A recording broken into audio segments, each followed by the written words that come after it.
여러분 안녕하세요. 주님의 이름으로 축복하고 복되고 귀한 주일인 줄 믿습니다. 오늘 이 귀한 주일에 저와 여러분에게 들으실 하나님 말씀은 데살로니가후서 3장 우리 6절에서 15절까지 말씀이 되겠습니다. 오늘 말씀의 제목은 게으르지 말고 선한 일에 부지런하여라 라는 제목으로 말씀을 나누도록 하겠습니다. 게으르지 말고 선한 일에 부지런하여라.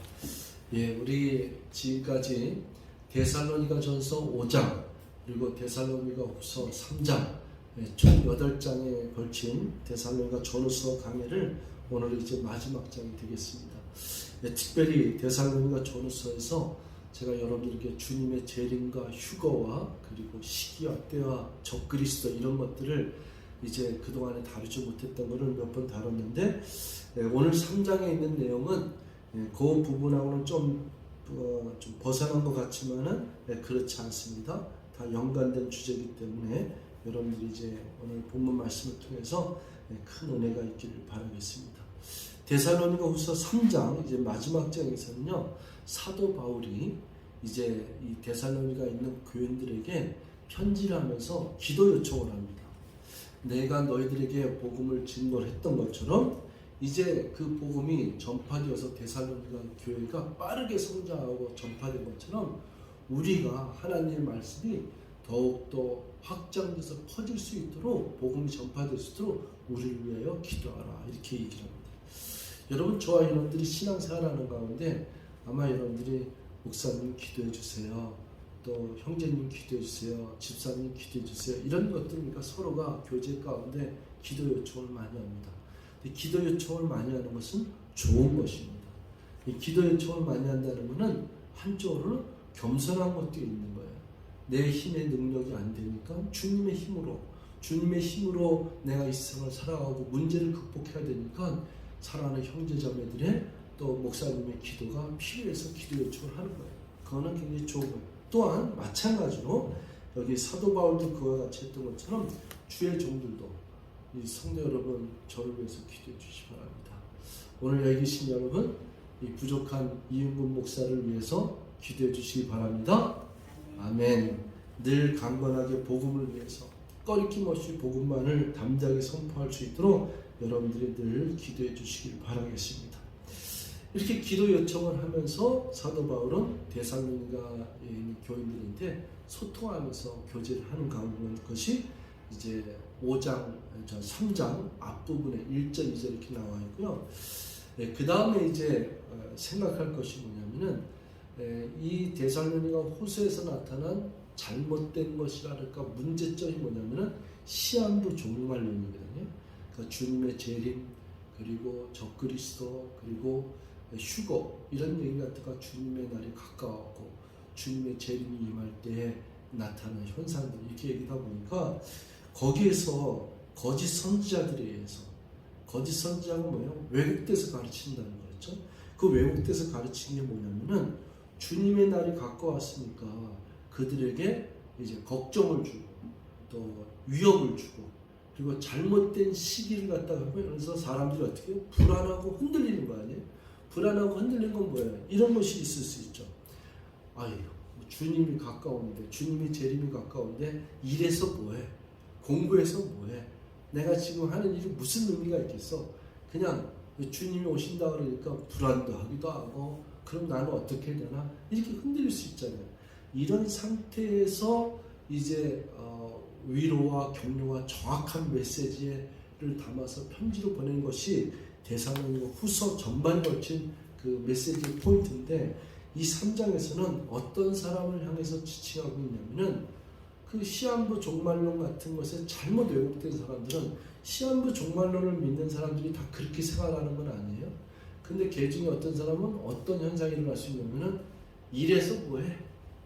낙심되거나 아니면은 소망이 없거나 잘못 왜곡되게 생각해갖고서는 어떤 모습이 돼요? 게으르다.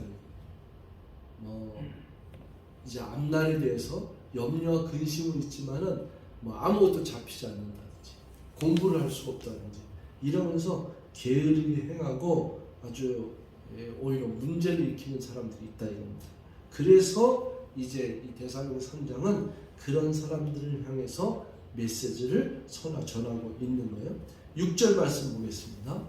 형제들아 우리 주 예수 그리스도 이름으로 너희를 명하노니 명령이 받았는데 게으르게 행하고 우리에게서 받은 전통대로 행하지 아니하는 모든 형제에게서 떠나라. 그러니까 이게 뭐냐면은 문제를 일으키는 자들이죠. 그 문제를 일으킬 뿐만 아니라 이단으로 이제 치닫고 있는 거죠. 그래서 참으로 이단이라고 치닫고 있는 사람들은 불쌍해요. 불쌍하지만은 그들에게 가까이 가기에는 참으로 먼 당신이에요. 왜냐하면 분명히 저 사람도 뭔가를 열심을 내고 이렇게 자기 나름대로 신앙생활 한다고 이렇게 몸부림을 치는데 참 가까이 하기엔 먼 당신처럼 이걸 뭐 그냥 내치기도 그렇고 또 가까이 하기도 그렇고 이런 상태인 사람들이 잘못된 신앙을 가르치고 있거나 아니면 이단으로 빠지고 있는 사람. 특히 여기에서는 시한부 종말론에 의해서 그러니까 주님의 재림이 임재돼서 이 모든 일에 대해서 방관자 형식으로 게으르게 행하고 문제 일으키고 오히려 사람들이 덕을 일으키지 않는 사람들 이런 형제들이에요. 그러니까 여기에 보면은 형제라는 단어를 썼기 때문에 전혀 이 복음을 받아들이지 않았거나 예수를 모르는 사람들을 얘기하는 게 아니에요.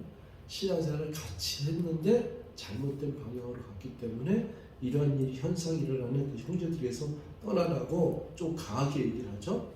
7절에 어떻게 우리를 본받아야 할지를 너희가 스스로 아나니 우리가 너희 가운데서 무질서하게 행하지 아니하며 8절도 있습니다. 누구에게서든지 음식을 값없이 먹지 않고 오직 수고하고 애써 주야로 일하면 너희 아무에게도 폐를 끼치지 아니하려 함이니. 여러분 신앙생활의 하나는요 뭘 생각해야 되냐면은 다른 사람에게 믿는 형제자매거나 또는 다른 사람에게 내 자신 스스로가 본이 되어야 되겠다 이 생각을 가지셔야 돼요. 저 집사님은 참 본받을 만해. 저 장로님은 참 존경하고 내가 본받는 장로님이셔. 이런 말을 들을 수 있는 것이 신앙생활을 하는 데 있어서 조금은 느끼면서 할 줄 알아야 돼. 저 성도들이 나를 볼 때 어떻게 생각하고 우리 교회 형제자매들이 나를 볼 때 어떻게 생각하고 이걸 느끼지 못하고 생각하면은 그건 신앙생활의 본질을 제대로 깨닫고 또 믿음의 깊이를 걸어가지 못하고 있는 상태입니다. 아직도 어린아이와 같고 초신자 같고 그런 상태의 모습으로 걸어갈 때가 많이 있어요. 근데 자기 자신을 못 느낄 때가 많아요. 그런데 이거를 조금 더 모니터링할 필요가 있어요. 모니터링을 하면서 누구에게 이제 어드바이스를 듣거나 아니면 누구에게 이런 얘기를 들으면서 자기 자신을 돌봐서 신앙생활을 하나는 누군가에게 본을 보여야 된다 이거죠. 그러니까 여기서 7절에 우리를 어떻게 본받아야 할지를 이 얘기는 사도 바울이 항상 생각하는 것이 너희는 내가 주를 본받은 것처럼 너희는 나를 본받아 이렇게 얘기하거든요. 굉장히 대단한 고백이에요. 근데 그렇게 보통은 못하죠. 내가 본받을 게 어디 있습니까? 막 이렇게 주전주전대고 겸손한 척하는 것 같지만은 당당하게 얘기지 못하는 게 보통 사람들이죠. 주의 목사들도 그렇죠. 그런데 실질적인 거는 믿음의 정수는 그렇게 얘기할 수 있는 사람이 돼야 된다 이거예요.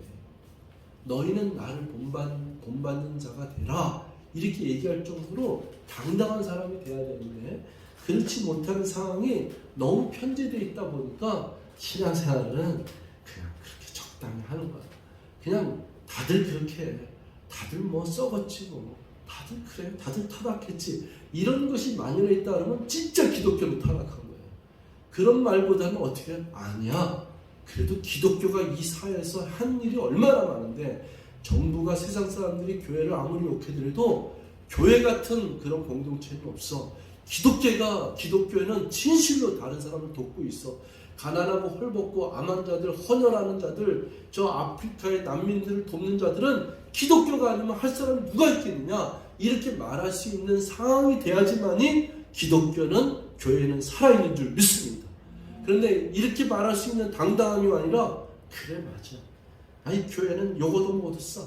이거 맨날 이거 거지 같은 것들 맨날 속이기나 하고 사기나 치고 그냥 아주 그냥 더럽고 뭐 이런 얘기들이 막 만지하고 이런 것들 그러면 그건 교회가 아니에요. 그건 교회의 본질의 모습이 아니에요. 이 교회는 항상 깨어 있어갖고 뭔가를 누군가에게 빛 가운데 쓰려고 노력을 해야 되고, 그래도 살아있는 우리 살아계신 하나님을 믿는 우리에게 살아있는 신앙의 모습이 있다, 이렇게 얘기할 수 있는 그 모습이 저와 여러분에게, 우리에게, 우리 교회에게, 기독교에게 있어야 될 줄 믿습니다. 이 8절에 보면요, 누구에게 쓴지 음식을 값없이 먹지 아니하고 오직 수고하고 애써 주야로 일함은, 이게 뭐냐면 사도 바울이 자비랑 선교를 했잖아요. 그러니까 저도 그 부족한 게 많지만은 그래도 늘 선교적인 마인드로 살려고 하니까 사도 바울이 본받는 자가 되니까, 사도 바울의 메시지는 사도행전서부터 고린도전서에서 이 부분이 많이 나와 있어요. 자비랑 선교를 하고 텐트 메이커로 산다는 거. 그래서 저도 늘 텐트 메이커로 살아야 된다는 생각을 늘 가지고 있어요. 아직은 부족한 게 많지만은 그래도 반자비랑은 해야 되지 않느냐, 이런 생각을 늘 생각하면서, 또 선교를 할 때부터 늘 그런 생각을 많이 하는데, 이건 뭐냐면은 다른 사람이 보고 있으니까, 또 이 믿는 자들에게 본이 되게 해야 되고, 또 다른 사람에게 폐를 끼치지 않기 위해서 누구에게선지 음식을 값없이 먹지 않고 오직 수고하고 애써 주야로 일함은 너희 아무도 폐를 끼치지 아니하려 함이니, 9절에 우리에게 권리가 없는 것이 아니고. 그러니까 사도는 제사장 직분의 그리고 레위인의 족속이잖아요. 레위인들은 일을 안 했어요. 왜냐하면 레위 지파 빼놓고 다른 지파들이 레위 지파를 먹여 살렸단 말이에요. 그래서 보통 사상이 주의 종들은 성도들이 헌물과, 또 시골에 가면은 성도들이, 목사님이나 주의 종들은 다 섬겼죠. 이렇게 뭐 집이든 뭐 음식이든 채소든 섬겼죠. 그런 것이 권리가 있지만은, 그러나 오직 스스로 너희에게 본을 보여 우리를 본받게 하려 함이라. 이게 되게 중요한 얘기예요. 저는 이제 목사들이 이런 그 구절을 좀 많이 읽어야 된다, 이런 생각을 많이 해요. 또 목사뿐만 아니라 크리스찬들이, 성도들이 서로 간에 이런 성도 말씀의 구절들을 새겨 알아서, 내가 사람들에게, 형제들에게 본이 되는 삶을 살아야 되겠구나. 내가 땀 흘리고 애쓰고 수고하면서 성도들에게 본을 보이면서 살아야 되는구나. 여러분, 신앙생활은요 만만치 않습니다. 신앙생활은 대충 신앙생활 하려면은 늘 얘기하지만 라이언스 클럽이나 로타리 클럽 같이 신앙생활하면 그건 대충 해도 돼요. 그건 뭐 우리가 라이언스 클럽 일주일에 한 번 나가는 게 뭐가 어렵겠어요.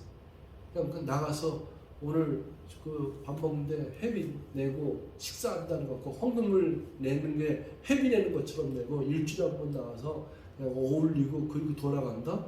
그 로타리 클럽이나 라이언스 클럽에 참여하는 사람처럼 신앙생활하는 거, 그건 뭐가 그렇게 어렵겠어요. 그건 지가 좋아서 얘기하고, 또 나가는 목적도 다 틀려요. 거기 나가면은 잘 아는 형제인데 등산을 잘해서 그 친구와 만나면은 얘기할 거리가 있다든지, 뭐 스포츠, 또 연애, 뭐 별 얘기 다 하면서, 또 뭐 여러 가지 이슈가 있어갖고 내가 나가는데 누구 뭐 그 사람 이뻐갖고 뭐 잘생겼고 뭐 별일이 다 있을 수 있잖아요. 이런 것을 생각하면은 그 신앙생활은 누구나 다 할 수 있겠지만은, 진짜 크리스찬의 삶을 살려면은, 제대로 된 믿음 생활을 한다는 것은 만만치 않은 거예요. 다른 사람보다 더 부지런해야 되죠. 평상시에도 부지런하게 열심히 사는데 주일날도 그냥 퍼져 잤으면 좋겠는데, 주일날 나가서 어떻게 해요? 다른 사람을 섬기려고 노력을 해야 되잖아요. 그러니까 더 일찍 가야 되고, 또 다른 사람 앞에서 자기가 좀 손해가 보더라도, 희생이 되더라도 섬겨주고 사랑해주고 손잡아주고 기도해주고 격려해주고 다른 사람을 더 돌보려고 하는 마음이 있다 그러면은, 크리스찬의 삶은 조금 세상적인 삶 쪽으로 본다 그러면 사실은 쉽지 않아요.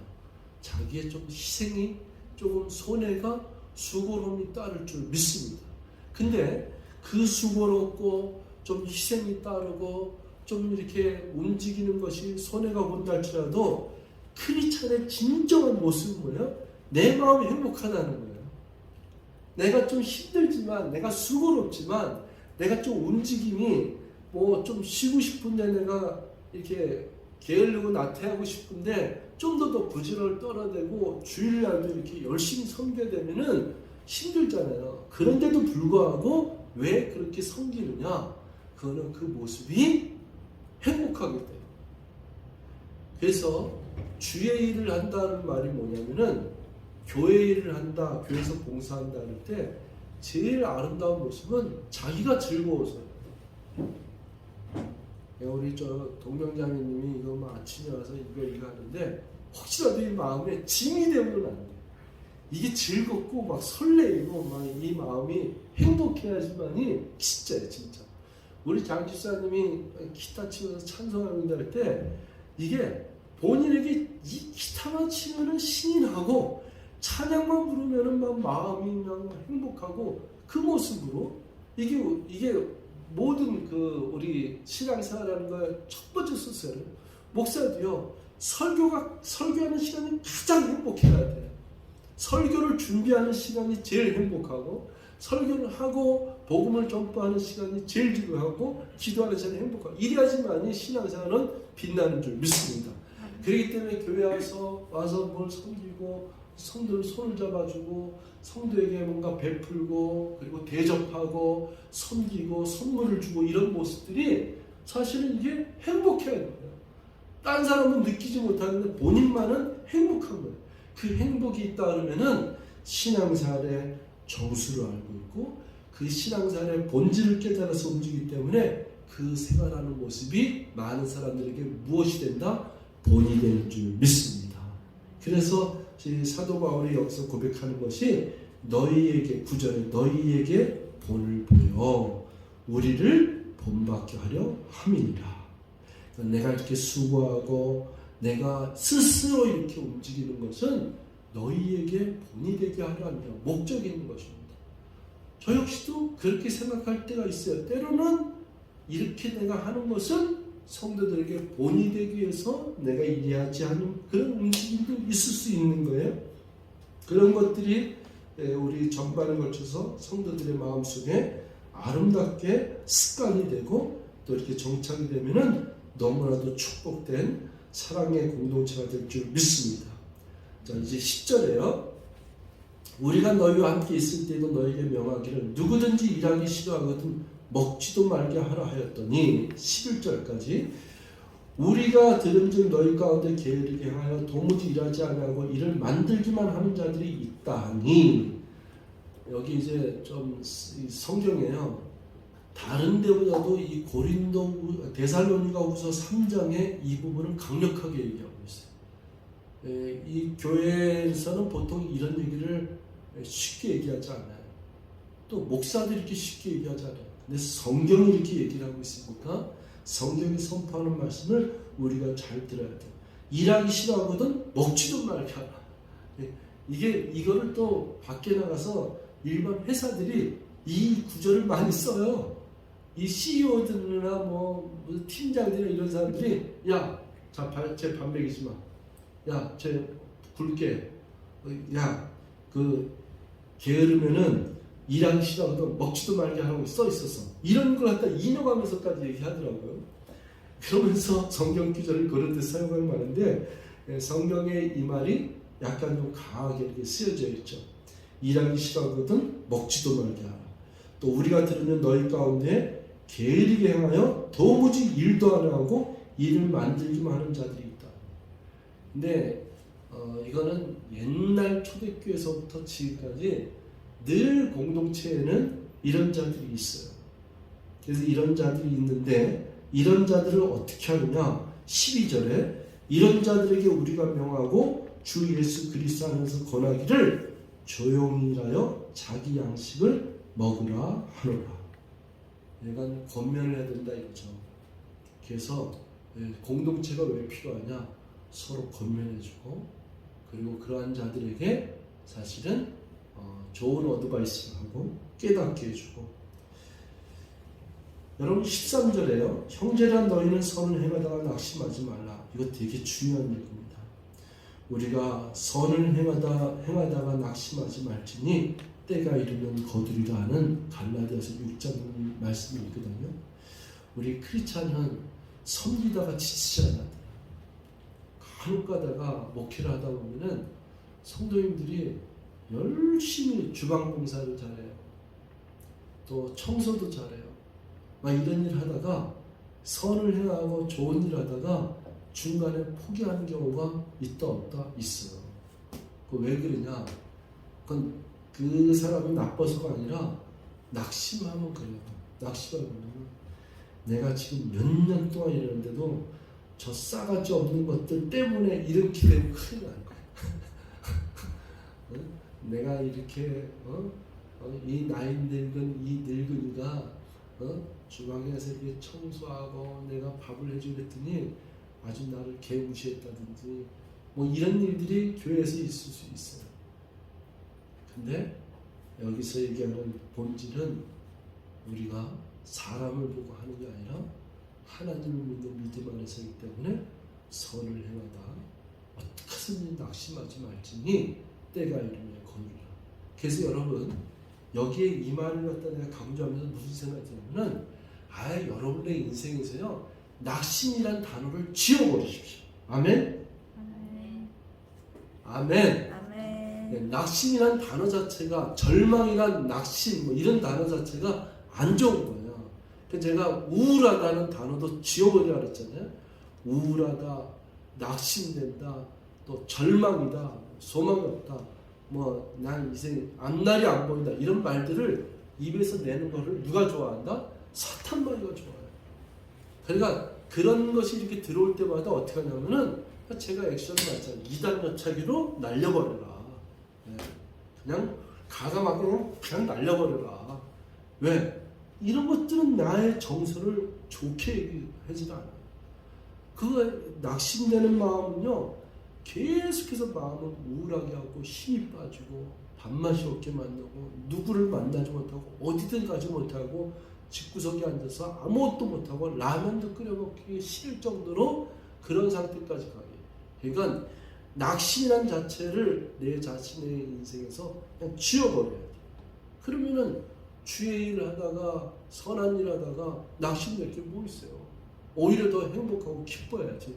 오히려 이 마음이 충만하고 더 소망 가운데 걸어갈 수 있어야지. 그래서 이 부분을 우리 신앙생활하는 사람들은 하나님 말씀 붙잡고 항상 선을 행하다가 기뻐하라. 선을 행하다 소망 가운데 인내하면서 주님을 바라보면서 승리하게 될 줄 믿습니다. 자, 이제 마지막으로 14절 15절 통해서 한 가지 단어를 해야 될 건데 읽겠습니다. 누가 이 편지에 한 우리말을 순종하지 아니하거든 그 사람을 지목하여 사귀지 말고 그로 하여금 부끄럽게 하라. 그러나 원수와 같이 생각하지 말고 형제같이 권면하라. 이건 뭐냐면은 누군가 이런 사람이 있다 그러면은 그 사람에게 형제님, 자매님 이러시면 안 됩니다. 이렇게 얘기할 수 있는 용기도 있어야 되고 이렇게 권면을 하다는 거잖아요. 근데 그런 말을 순종을 할 줄 알아야 돼요. 그게 크리스찬의 공동체예요. 그래서 순종한다는 건 뭐냐면 제가 조금 철이 없었네요. 제가 성숙하지 못했네요. 제가 고치겠습니다. 제가 앞으로 그러지 않겠습니다. 예, 제가 좀 더 노력하겠습니다. 이렇게 순종하는 모습이 아름답다 이거예요. 근데 이렇게 편지로 권면한 말을 순종하지 아니하거든 뭐라는 또 강기예요. 지목하여 사귀지 말고 그 사람 하고 부끄럽게 하라. 성경 말씀 좀 세죠? 여러분 어떤 설교에서 센 게 아니라 성경 말씀 자체가 이 부분을 정확하게 짚고 있어요. 그러니까 여기서 우리에게 필요한 단어, 주목할 단어가 뭐냐면 순종이에요. 그래서 사무엘상에 나오는 그 사무엘이 그 사울이 교만했을 때 하는 말이 뭐예요? 순종이 제사보다 낫다. 순종이 뭐보다 낫다고요? 제사보다 낫다. 여러분 다윗이 아주 하나님으로부터 어마어마한 상상 못할 은혜와 사랑을 받았거든요. 근데 그 은혜와 사랑뿐만 아니라 다윗이 백전백승할 수 있는 그 권세와 능력을 부여받았거든요. 그 비결이 뭐냐? 한 가지뿐이에요. 순종이에요. 순종. 여러분, 순종이 얼마나 중요한 걸 깨닫고 순종하는 자에게 복을 허락하시는 것이 얼마나 귀한 것인가를 우리가 깨달아야 돼요. 우리 아까 449장 그 찬송가 이렇게 부르지 않았습니까? 거기에도 찬송가 가사가 의지하고 순종하는 길은 예수 안에 즐겁고 복된 기로다. 주를 의지하며 순종하는 자를 주가 늘 함께 하시리라. 의지하며 순종하는 자를 주가 안위해 주시리라. 항상 복내려 주시리라. 은혜 풍성케 하시리라. 주가 사랑해 주시리라. 여러분, 순종하는 단어는 겸손하고 관계가 있어요. 왜 순종하지 않느냐? 교만하기 때문에. 내가 당신 말을 들어? 야, 나도 살 만큼 살았어. 당신이 뭔데 나한테 뭐 이렇게 어드바이스라고 충고를 하려고 그래? 나도 알아. 이런 태도는 절대로 순종이 없어요. 나도 알지만, 나도 어른이지만, 나도 그 정도는 알지만, 그래도 오죽하면 그 형제자매가 살아가는 모습으로 그 얘기를 했겠습니까? 그러면은 겸손히 받아들여서 네, 알겠습니다. 제가 고치겠습니다. 그랬어요? 미안합니다. 제가 철이 없었네요. 제가 다시는 그러지 않겠습니다. 이렇게 말할 수 있는 건 얼마나 아름다워요. 그러면 그렇게 어드바이스 한 사람이 막 어쩔 줄 몰라 해. 그게 아니라요. 제가 한 얘기를 그냥 잊으세요. 근데 형제님을 또 자매님을 위해서 우리 어머님에게 아버님에게 도움이 될까봐 이렇게 얘기하는 거예요. 이런 식의 모습이 나오잖아요. 그게 아름다운 공동체. 그래서 이 부분을 잘 우리가 생각하면은 신앙생활의 공동체는 이 부분을 서로 만들어가야 돼요. 교회는 이 부분이 살아있어야 돼요. 권면도 해주고 또 이렇게 아주 진실된 사랑하는 마음으로 권면도 해주고 이렇게 해야 돼요. 여러분, 이렇게 우리 성도들 간에 만약에 그 입술이나 여기에 뭐가 묻었거나 그 이 사이에 고춧가루가 꼈거나 머리가 이렇게 쓰면은 어떻게 해야 돼요? 그거 얘기를 해줘야 되죠. 지혜롭게. 잠깐만요. 제가 이렇게 좀 만져도 되겠어요? 하고 띄워주고. 이거가 있어야 돼요. 근데 개인주의처럼 저 얘기했다 괜히 또 반박하는 말 들으면은 그냥 내비를 둬. 그리고 저 사람은 그냥 고쳐줄 필요도 없어. 이러면은 그건 공동체가 아니에요.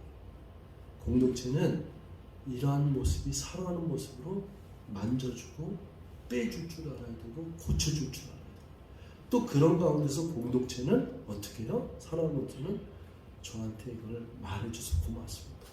뭐 다 사람마다 다 틀려. 저는 누가 나한테 이렇게 얘기하면 고맙더라고요. 네. 저도 이렇게 뭐 밥 먹다가 뭐 묻은 적이 있고 또 옷에 뭐 묻힐 때 있거든요. 그럼 이거 원장님 잠깐만요. 제가 이거 이렇게 이거 좀 빼야 되겠습니다. 고맙다. 이것이 고맙고 또 이것이 사랑으로 섬겨줄 수 있는 이런 거예요. 간단하게 제가 예를 들어서 이렇게 설명하면은 오늘 본문에 있는 내용은 이런 부분. 그러니까 신앙생활 하다 보면은 이런 종말론적인 현상에서 잘못 왜곡된 이런 것들이 있고 이런 것이 있는데 이런 것을 어떻게 교회는 세워가고 어떻게 치리하고 어떻게 이것을 문제를 해결해 나가느냐 이게 오늘 본문의 메시지인데 이럴 때 성령은 저와 여러분들에게 이러한 모습의 메시지를 우리에게 전하는 줄 믿습니다. 말씀의 이제 결론을 마치겠습니다. 여러분 주님께서 우리와 함께 하시면은 하나님의 말씀이 우리와 함께 하시면 성령이 우리에게 함께 하시면은 우리는 다 깨달아 할 수 있어요. 세상의 방법이 아니라 세상의 철학이 아니라 하나님의 말씀이 하나님께서 예수의 능력이 십자가의 보혈의 은총이 성령의 긍휼하심이 역사하심이 우리와 함께 하시면은 다 알게 되어 있습니다. 다 그 마음 안에 무엇을 해야 될지를 가르쳐 주시고 어떻게 기도해야 할지를 알게 해주고 어떻게 말하고 어떻게 행동할지를 다 가르쳐 주게 되어 있습니다. 그래서 우리가 하나님 말씀을 배우고 그 말씀 안에서 순종하면서 나가는 줄 믿습니다. 사랑하는 성도 여러분, 코로나 시대 때 우리가 신앙생활이 너무 어려워요. 때로는 우리가 이렇게 신앙생활이 되나 할 정도의 세월을 보내고 있는 거예요. 여러분 인내하십시오. 여러분 어떤 상황도 흔들리지 마시고 살아계신 하나님을 믿으며 이렇게 어려운 시대일수록 더욱더 하나님 말씀 붙잡고 주님께서 내게 주시는 은혜 붙잡고 소망 가운데 한 걸음 한 걸음 진정한 본이 되는 아주 신앙의 본질을 깨달아서 믿음의 정수로 믿음의 승리자로 걸어가시는 승리의 은총이 저와 여러분이 있어지길 주로 축원드리겠습니다. 기도하겠습니다. 사랑의 하나님 고맙습니다. 오늘도 주님의 은혜 안에서 하나님의 말씀을 상고하고 또 나눌 수 있는 은혜 주셔서 감사하고 주의 말씀은 내 인생의 길이요 등불이라고 했사온데 항상 어둠 가운데 걸어가는 우리들 가운데서도 빛 가운데를 인도해 주시고 또 고쳐주시고 깨닫게 해주시고 일어설 수 있는 용기를 주시고 소망의 빛으로 우리에게 붙잡아 주시옵소서. 감사드리고 예수님의 이름으로 기도합나이다. 아멘.